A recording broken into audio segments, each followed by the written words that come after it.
Olá, você que me segue no Rodrigo Silva Arqueologia. Nós estamos aqui para o nosso bate-papo semanal sobre Bíblia, arqueologia, história. E esta semana eu estou colocando esse vídeo para responder a uma questão que muita gente me perguntou na internet. Sobre essa cidade, supostamente cidade perdida, que foi encontrada agora na Amazônia por um certo grupo Dáquila de pesquisas. E que cidade seria esta? A cidade de Ratanabá. Será que essa cidade existiu mesmo? Será que é verdade? Os supostos descobridores dessa cidade dizem que este achado vai revolucionar não apenas a história da humanidade, mas também toda a ciência, todas as religiões, e vão comprovar que existiu aqui no Brasil, na Amazônia, o berço da nossa civilização, e que ela teria começado há 450 milhões de anos no passado. Bom, eu até pensei, será que compensa eu colocar um vídeo sobre isso? Primeiro porque, embora eu mexa com arqueologia, eu não sou arqueólogo de arqueologia brasileira. Quando eu estudei na USP, nós fizemos umas 2 ou 3 matérias sobre a arqueologia do Brasil. Nós estudamos sambaquis, arqueologia amazônica, sobre cerâmica marajoara, mas foram matérias apenas introdutórias. Eu acabei me especializando mais em arqueologia do Oriente Médio. Porém, eu sei que todo mundo, por vincular esse achado à arqueologia, gostaria de saber o que eu tenho a dizer a esse respeito. Também estou consciente que muitos vídeos já foram gravados emitindo opiniões acerca dessa cidade, e você não espere que vai encontrar aqui tantas novidades no que eu vou dizer, a não ser algumas fontes que eu vou apresentar.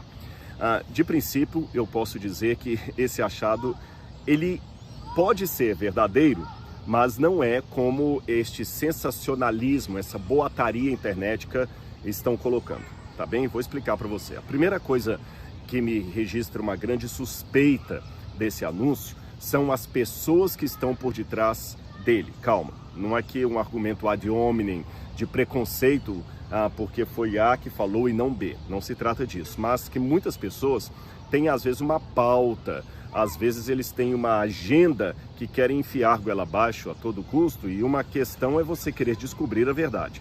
Outra é querer que a verdade esteja ao seu lado, custe o que custar. O presidente dessa agência Dáquila, ou Daquila, eu não sei como pronuncia, é o Urandir, aquele famoso ufólogo que foi apelidado aí como pai do ET Bilu, que foi motivo de piada. Muita gente viu aquilo até com sarcasmo. Eu lembro quando passavam na internet ou na televisão na época, olha, vamos ter mais uma entrevista com o Bilu. Aí o Urandir ia lá, mostrava a fazenda dele, aí no mato ficava um bichinho ali pulando com os olhinhos assim, já nem sabia como é que era. Olha, igual o Bilu vai dar um salto para frente. A gente ria com aquilo ali, foi motivo de piada. Mas apesar da sandice de algumas declarações, e mesmo da maneira assim caricatural com que esse ET chamado Bilu, a partir do próprio nome, foi apresentado, levou muitos a rirem do projeto, porém, não se deixe enganar. Tem muitas pessoas que seguem as ideias do Urandir, que acreditam nisso, e ele vai mais além. Ele afirma que esta cidade subterrânea que está aqui na Amazônia comprovaria toda a sua teoria. Vamos deixar só o helicóptero passar. Faz ao vivo é assim, viu, gente? O helicóptero acabou de passar aqui. Bom, não é ET, fiquem tranquilos, eu nem disco voador, é apenas um helicóptero. Voltando ao que eu estava dizendo, o Urandir, apesar de toda a situação cômica e até caricatural das teorias dele, conseguiu arregimentar um bom contingente de pessoas que seguem suas ideias. Entre elas, a teoria ou a crença de que o mundo começou aqui na Amazônia, tá certo? Isto já é, do ponto de vista bíblico, errado, porque o mundo teria começado no Jardim do Éden, que seria em algum ponto do planeta Terra, que eu não posso precisar onde, porque o que acontecia antes do dilúvio teve toda a paisagem da Terra modificada. E depois do dilúvio, a gente pode pegar que o berço da civilização foi a Mesopotâmia, na atual região ali do Tigre, Eufrates, o atual Iraque, tá certo? Ali que começou o berço da civilização, com a fundação das primeiras cidades. Erech, Eridu, Ur, depois aqui Jericó e outras cidades mais. Porém, ele diz que não, que esqueçam essas histórias, que os livros de história estão errados, têm que ser todos reescritos porque a humanidade começou aqui. E agora ele pegou um avião e a partir de um método chamado LIDAR, que na verdade é até uma sigla em inglês, eu até vou pegar aqui a minha cola para poder não cometer nenhum erro ao passar isso aí para vocês. Essa sigla que ele usa aqui, eu anotei em algum ponto aqui, que é uma sigla em inglês, Light Detection and Ranging. Esse Light Detection and Ranging, que significa LIDAR em inglês, é uma técnica séria de arqueologia que você pode, através de fotografias e emissões de luz, conseguir, através de um mapeamento aéreo, perceber, por exemplo, a realidade, a existência de um sítio arqueológico, mesmo que este esteja embaixo de uma floresta densa como a floresta amazônica. E esse tipo de método de investigação já foi usado em outras ocasiões ali na Amazônia, inclusive poucos dias antes da declaração de Urandir e companhia sobre o achado dessa cidade aí, nós temos a informação que um estudo foi feito, documentado inclusive por arqueólogos europeus, que encontrou a comprovação de uma cidade pertencente ao povo Caçarabi, que habitou na Bolívia entre os anos 500 depois de Cristo até 1400 depois de Cristo. E quem esteve a cargo dessas pesquisas foi o arqueólogo alemão Heiko Prümers. Tá certo? Então ele fez ali e detectou essa cidade com o mesmo método do Urandir. Aí o Urandir, não sei se por coincidência ou aproveitando o sensacionalismo do momento, falou, olha, eu também descobri. E a cidade que eu descobri é muito maior, ela está na Amazônia, não no lado boliviano, mas no lado brasileiro ali da floresta. E ele mostra alguns registros ali do que poderiam ser ruas e tudo mais. O que eu tenho a dizer a esse respeito? Bom, em primeiro lugar, que a comprovação de existência de cidades na Amazônia não foi coisa que o senhor Urandir descobriu, ele não é o pioneiro disso, e se você for pesquisar na USP, você vai ver que o MAI, onde eu estudei, onde eu fiz meu doutorado, que é o Museu de Arqueologia e Etnologia da USP, já tem muitas pesquisas indexadas, publicadas em jornais, periódicos de pesquisa, mostrando a existência de cidades muito bem organizadas na atual floresta amazônica, tanto do lado brasileiro quanto do lado boliviano e também ali do Peru. Na floresta amazônica há existência, restos de cidades, de civilizações de pelo menos 6.000 anos, tá certo? Então, o que o Urandir está colocando assim, que ele descobriu restos de uma civilização, não, na academia não tem nada de novo nisso aí. Eu me lembrei dessas poucas aulas que eu tive lá na USP sobre a arqueologia da Amazônia, e tem um professor lá nós temos alguns professores na USP que são especializados em arqueologia da Amazônia. Você tem a professora Fabiola, se você procurar lá no Lattes dela, você tem o Lattes da professora Fabiola, que ela trabalha muito com sambaquis, com cultura indígena, e você tem o professor Eduardo Góes. O professor Eduardo, ele é muito conhecido na área da arqueologia, Eduardo Góes Neves. Se você procurar qualquer coisa, eu vou te dar uma dica, coloca no Google assim, Eduardo Góes com E Neves, MAE, que é M-A-E, USP, Amazônia. Você vai ver uma série de artigos científicos que eles publicaram, tem inclusive vídeos no YouTube sobre a arqueologia da Amazônia, e você vai ver o próprio professor Eduardo, em anos anteriores, falando de pesquisas que a USP já está conduzindo, não apenas a USP, outras universidades brasileiras ligadas também com o IPHAN, que é o Instituto de Patrimônio Nacional do Brasil, e também entidades, universidades não brasileiras, investigando e descobrindo que a Amazônia era muito povoada. Ou seja, já talvez, se eu não estiver enganado nos meus dados aqui, de uns 15 anos para cá, talvez um pouquinho mais do que isso, os arqueólogos que são especializados em arqueologia da Amazônia já chegaram à conclusão de que aquela antiga ideia de que a floresta amazônica era tremendamente despovoada, só tinha um pouquinho de índio aqui, um pouquinho de índio ali, morando em ocas, isto já está descartado na academia há quase 20 anos, tá certo? Ou seja, vários indícios arqueológicos já foram encontrados, inclusive usando esse tipo de mapeamento que eu falei com vocês aí do LIDAR, comprovando que havia civilizações muito bem estruturadas ali na Amazônia. Você sabe, quando você estudou talvez lá no ensino médio, que os professores já falavam daqueles 3 grandes impérios das Américas aqui, né? Os Incas, os Maias e os Astecas, sendo que os Astecas e os Maias estão mais ali na América Central e os Incas estariam mais aqui na América do Sul. E você tem lá, por exemplo, a cidade de Machu Picchu, que foi encontrada no Peru, uma cidade muito bem preservada, com pirâmide, com muitas coisas ali. E na Amazônia também tem outras cidades, tão ou mais sofisticadas que Machu Picchu, só que estão debaixo da floresta. Isto, quase todos os arqueólogos já estão unânimes em declarar isso. Não é novidade nenhuma a esse respeito, tá certo? Inclusive, já se sabe que essas cidades, elas eram interligadas entre si, mesmo que estivessem uma distância de 10 quilômetros uma da outra, interligadas por estradas. Essa também foi uma novidade no mundo acadêmico, porque até esta época que as pesquisas na Amazônia começaram a descobrir essas civilizações, acreditava-se que os índios, principalmente os índios brasileiros, a gente chama de brasilíndios, eles não faziam estradas, o que é realidade. Porém, havia civilizações anteriores à chegada dos portugueses aqui, ou dos espanhóis, as civilizações sofisticadas que faziam estradas, sim, aqui.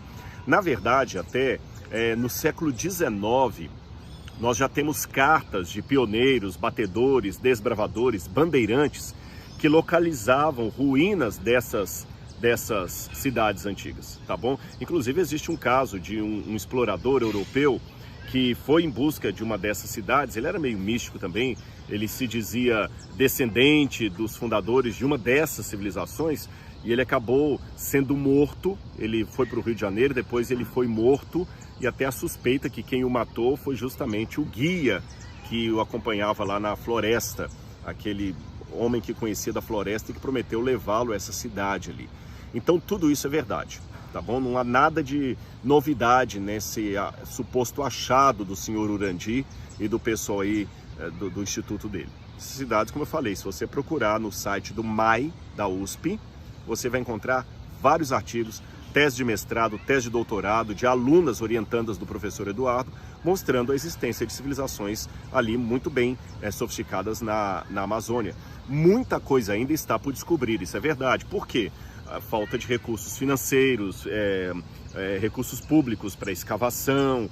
Não é barato uma escavação. Para mandar um pessoal lá para a USP, da USP ou de qualquer outra universidade que tem arqueologia, como por exemplo a Universidade Federal de Pernambuco, que tem arqueologia, o Museu Nacional do Rio de Janeiro, outras instituições, e a floresta amazônica tem toda uma questão de terras indígenas, a proteção ambiental do IPHAN, licitação para fazer as escavações. Você está vendo essa polêmica aí com o agronegócio e tudo mais, ou seja, não é chegar simplesmente na Amazônia lá e fazer um monte de buracos como se você estivesse escavando o fundo da sua casa.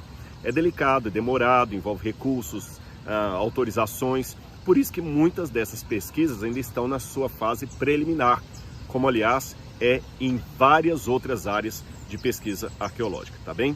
Agora vem o lado sensacionalista e cômico do senhor Urandi. Ele, com base nisso aí, ele falou: provei a cidade de Ratanabá. Essa cidade ela é maior do que a cidade de São Paulo. E ela tem um subterrâneo que ligava o mundo inteiro através de subterrâneo. E só ali tem ouro maior do que qualquer outro país jamais descoberto. Isso fará do Brasil o país mais rico do mundo. Aí ele começa a viajar na maionese e vai dizer que há 450 milhões de anos ETs vieram e fundaram essa cidade, que foi a capital do mundo. Gente, aí começa a viajar na maionese de tal maneira que, sinceramente, eu não tenho nem como refutar uma declaração dessa. Não é porque o argumento seja sólido, é porque ele é tão ridículo e destituído de fundamentação básica, que seria como se eu dissesse para vocês aqui: olha, essa árvore aqui foi uma mulher que no dia do casamento virou essa árvore que está aqui atrás. É tão absurdo o que eu estou falando que você não tem como acreditar, mas não tem como refutar também, tá certo? Não é assim que um trabalho sério de arqueologia acontece. Então, tomem cuidado com essas questões de OVNIs, de UFOs, tem muito sensacionalismo na internet. Então, minha opinião aqui clara para vocês é: houve realmente, nós temos indícios de civilizações na Amazônia, não apenas no lado brasileiro, também na Bolívia, no Peru. Há ainda civilizações a serem descobertas. Ao que tudo indica, eram civilizações ágrafas, elas não deixaram material escrito, até onde saibamos. Não temos todas as informações. Agora, em primeiro lugar, que são civilizações de 450 milhões de anos, isso é ridículo. Inclusive, algumas que foram datadas com carbono 14, deram até 700 anos antes de Cristo. Houve uma outra civilização que foi dada por volta do ano 400 ao ano 1500, antes ali da chegada dos descobridores. Há indícios de civilização ali de até 6.000 anos, ou seja, nós temos ali algo da época quase patriarcal lá de Abraão. Então nós temos indício de que enquanto Abraão estava saindo de Ur e vindo para a terra prometida, já havia civilização, cidade habitada aqui na Amazônia. Isto havia. Como é que esse pessoal chegou aqui? É um mistério, mas ninguém sabe.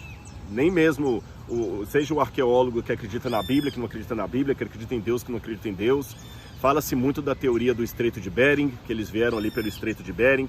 Outros acham que os primeiros habitantes das Américas podem ter chegado aqui na época da glaciação, que estava congelada e acabaram vindo até aqui. Outros pensam que podem ter vindo por navios.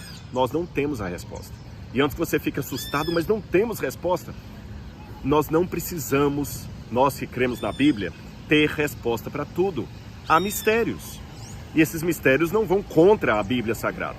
O fato de ter presença humana aqui, civilização aqui, não tira o mérito de nenhum versículo da Bíblia. Então, por que o desespero? Tá certo? Por que o desespero? Mas o sujeito falou que é uma cidade que tem subterrâneo. Bom, agora ele que tem que provar isso.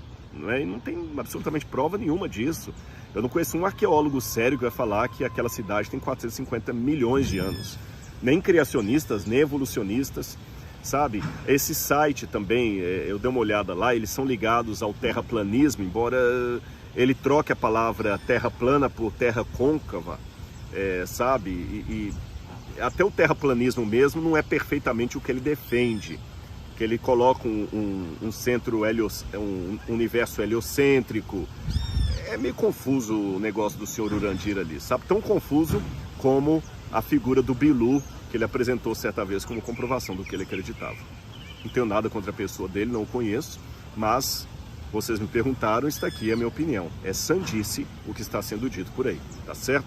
Bom, agora, com relação a isso, eu termino com um conselho bíblico. Todas as vezes que vocês virem alguma coisa muito fora do comum assim na internet, você que acredita na Bíblia, lembre desse conselho de Paulo a Timóteo, que está em 2 Timóteo, capítulo 4, versículos 1 em diante, que eu vou ler para você. Diante de Deus e de Jesus Cristo, que há de julgar vivos e mortos, pela sua manifestação e pelo seu reino, peço a você com insistência que pregue a palavra.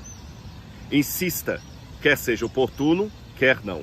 Corrija, repreenda, exorte com toda paciência e doutrina. Pois virá o tempo em que não suportarão a sã doutrina. Pelo contrário, se rodearão de mestres segundo as suas próprias cobiças, como que sentindo coceira nos ouvidos. Eles se recusarão a dar ouvidos à verdade, entregando-se às fábulas. Mas você, seja sóbrio em todas as coisas, suporte as aflições, faça o trabalho de um evangelista, cumpra plenamente o seu ministério.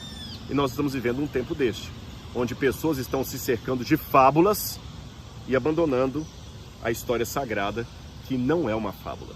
Onde pessoas estão rejeitando a sã doutrina e coçando as orelhas impacientes, seguindo a falsos mestres, não se preparando para o verdadeiro evangelho.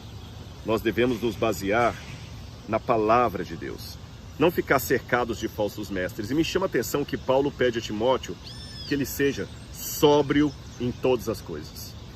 Sóbrio. Num universo onde tantos acadêmicos querem defender o uso de maconha, porque é uma coisa boa, a Bíblia me aconselha a ser sóbrio em todas as coisas, inclusive nesta boataria da internet. E já que eu falei de Bíblia, se você quer conhecer mais a Palavra de Deus, por que você não se inscreve no meu curso A Bíblia Comentada com Rodrigo Silva? Você vai conhecer a Bíblia de maneira arqueológica, histórica, dentro do seu contexto, com informações que eu trouxe de Israel, especialistas que vão participar também desse curso, e você, de quebra, estará ajudando a construir um Museu de Arqueologia Bíblica lá do UNASP, Centro Universitário Adventista de São Paulo. Então, eu vou deixar aqui no descritor o link, como você pode se inscrever no meu curso, tá bem? Um grande abraço e até o nosso próximo vídeo. Tchau, tchau!